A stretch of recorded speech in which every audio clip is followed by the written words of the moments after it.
This is a Camotion puzzle, and the goal of it is to slide out this red piece from the frame.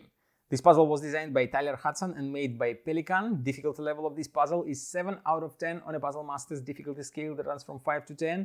And the Camotion puzzle is made from 3 different types of wood: Garapa, Venge, and Padauk. If you like the Camotion puzzle and you want to buy it, go to puzzlemaster.ca and hit the subscribe button if you would like to access more videos from Puzzle Master. The Camotion puzzle has a frame and 5 parts. You can easily remove the parts from the frame just to inspect the frame. There is a tiny opening right here, and if you just try to remove this piece through this opening, since it's a sliding puzzle and you have to remove the part by sliding the pieces, you are not allowed to leave them to remove from the frame. So if there are no pieces inside, you will see that you can easily remove this piece by sliding it out.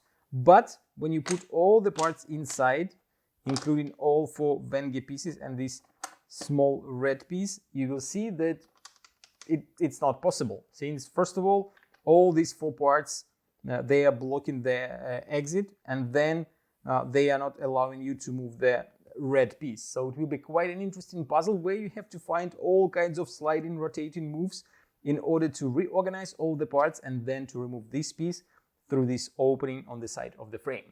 If you like the Camotion puzzle and you want to buy it, go to puzzlemaster.ca.